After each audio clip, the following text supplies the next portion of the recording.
Hansika Motwani divorce பண்ண போகிறாங்க sir. இது எந்த அளவுக்கு உண்மை சார்? இல்லை, அப்பப்போ நடிகைகளை பற்றி இந்த மாதிரியான கிசுகிசுகள் வர்றது இதுதான். ஹன்சிகா மோத்வானி தமிழில் பெருசாக இப்போ ஒன்றும் இல்லை.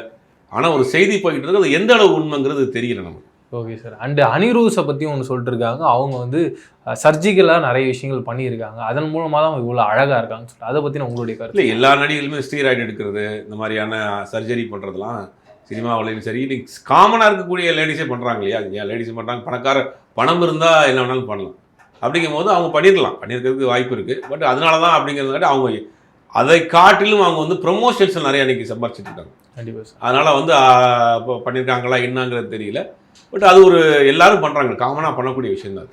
அண்ட் நக்குல் அவர்களை பற்றி படங்கள் வருதோ இல்லையோ, அவரை பற்றின சர்ச்சைகள் தொடர்ந்து வந்துகிட்டே சார். ஒரு அசிஸ்டன்ட் டைரக்டர் வந்து ஒரு 3-4 மாதத்துக்கு முன்னாடி ஒரு விஷயம் பேசியிருந்தார், ஒரு சில விஷயங்கள்லாம் வாங்கிட்டு வர சொன்னார். இப்போ ரீசெண்ட் டைம்ஸில் பிரகிடாவும் நக்குலும் வந்து ஒன்றா இருக்காங்கன்ற மாதிரியான டாக்ஸ் நியூஸஸ்லாம் வருது சார். அதை பற்றின உங்களுடைய இல்லை, நகுல் வந்து சமீப காலமாக பெருசாக ஒரு ஹிட் இல்லை.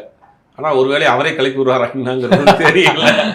முந்தைய என்ன பண்ணாங்கன்னா, இந்த மேகசின் இருக்கிற டைம்களில் சம்மந்தம் இந்த மாதிரியான ஒரு கிசுகிசுகளை அவங்களே போட சொல்லுவாங்க.